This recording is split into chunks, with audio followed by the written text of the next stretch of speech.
اولاد کا نہ ہونا عمومی طور پہ طلاق کا ہمارے ہاں سبب ہے، بالخصوص بر صغیر پاک و ہند کے اندر۔ جب کسی کے ہاں اولاد نہیں ہوتی تو اس کو 2 4 5 6 سال دیکھنے کے بعد طلاق دے دی جاتی ہے، اور بعض کا تو ایسا ہوتا ہے کہ طبی نقص کمزوری مرد میں ہوتی ہے تو اس کے باوجود بھی طلاق عورت کو دے دی جاتی ہے، اور وہ مرد بولتا نہیں ہے، اور پھر دوسری جگہ نکاح ہوتا ہے تو پھر معاملہ وہی ہوتا ہے۔ تو عورت بھی اس بات کی اجازت نہیں دیتی کہ اگر اولاد نہیں ہے تو میرا شوہر دوسری شادی کر لے، کیونکہ اولاد کے حصول کی تڑپ یہ مرد کے عورت کے دل میں بڑی کثرت کے ساتھ پائی جاتی ہے۔ لیکن اگر یہ سمجھیں کہ اللہ کی مرضی ہوگی تو ہمیں نصیب ہوگی، نہیں مرضی تو کوئی بات نہیں ہے۔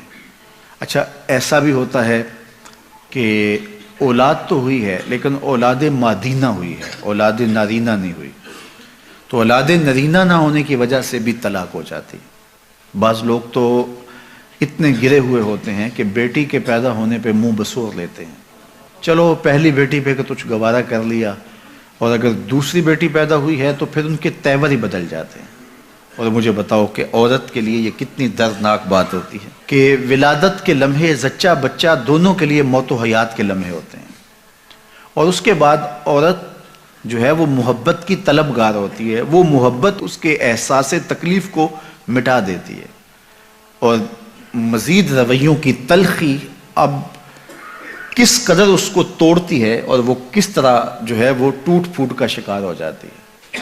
اور پھر تیسری اولاد سے پہلے عورت کا ہر لمحے رنگ بدلتا ہے کہ نہ جانے اللہ کی تقسیم کیا ہے، اور اگر اب بھی بیٹی ہوگی تو میرے اوپر کیا قیامت ٹوٹے گی۔ تو وہ لمحہ لمحہ جو ہے وہ اذیت سے گزرتی ہے، اور دعائیں بھی مانگتی ہے کہ اللہ کرے بیٹا پیدا ہو، اگر اب تیسری بھی بیٹی پیدا ہوئی تو میرا حال کیا ہوگا۔ اور اگر اس کے کانوں تک یہ خبر پہنچتی ہے کہ بیٹی ہوئی ہے تو پھر تو وہ کسی سے آنکھیں نہیں ملا سکتی، اور پھر جو دوسری بیٹے پر اتنا تلخ رویہ رکھے ہوئے تھے اب ان کا رویہ کتنا تلخ ہوگا اور کتنا کڑوا ہوگا، اور کن نفرتوں کا اس خاتون کو جو ہے وہ شکار ہونا پڑے گا۔ یہ اللہ کی مرضی ہے، جسے چاہے بیٹا دے، یہ اللہ کی مرضی ہے جسے چاہے بیٹی دے۔ عورت کے ساتھ جو نفرت کا اظہار کیا جا رہا ہے، اصل یہ اپنے رب سے مقابلہ ہے۔ کسی کے ہاں اگر بیٹی پیدا ہوئی تو اس عورت کا قصور کیا ہے؟ ایک ذرے کے برابر بھی اس کا کوئی قصور نہیں ہے، تو پھر اس کا مطلب ہے اس پہ منہ بسورنا اور اس پہ نفرت کا اظہار کرنا، یہ اپنے رب کی تقسیم پہ اعتراض ہے کہ اس نے ہمیں بیٹی کیوں دی ہے۔ تو اللہ بیٹی عطا کرے پھر بھی راضی ہو جاؤ، اللہ بیٹا عطا کرے پھر بھی راضی ہو جاؤ۔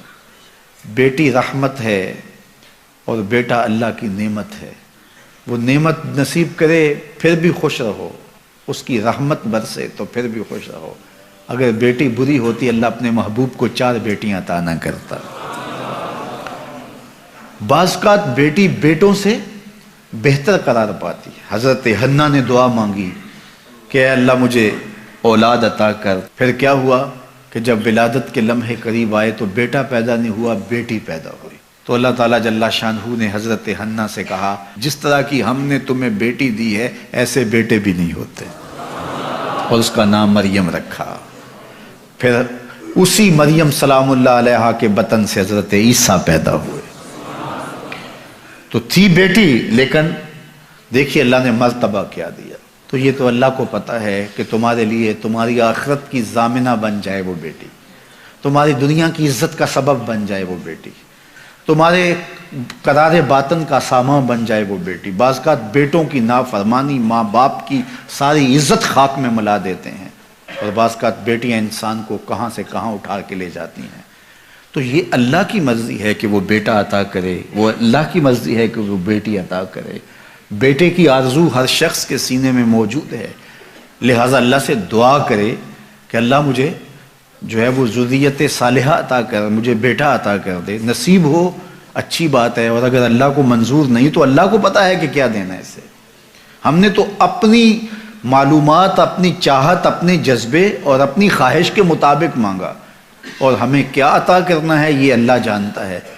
تو اس نے بیٹی عطا کی یا اس نے بیٹا عطا کیا یہ اس کی مرضی ہے، لیکن بیٹیوں کے مسلسل ہونے کی وجہ سے بہو کو نشانہ بنانا اور اس کی تضحیک کرنا، اس کی تذلیل کرنا اور اس کو تانے دینا، یہ انتہائی گھٹیا لوگوں کا کام ہوتا ہے۔ یہ اللہ کی مرضی ہے، چاہے بیٹے عطا کرے چاہے وہ بیٹیاں عطا کرے۔ تو اولاد کے نہ ہونے کی وجہ سے طلاق واقع ہوتی ہے، یہ بھی ایک گھٹیا پن ہے۔ اور دوسری بات کہ بیٹیاں ہونے کی وجہ سے طلاق واقع ہوتی ہے، تو اگر کوئی اس وجہ سے طلاق دیتا ہے تو یہ طلاق دینے کا بدترین ذریعہ ہے، اور اللہ تعالیٰ ایسی شر سے ہمیں محفوظ رکھے۔ ونرسل العطر من روض الهدى الزاهي ويشرق السلم أنوارا وأنوارا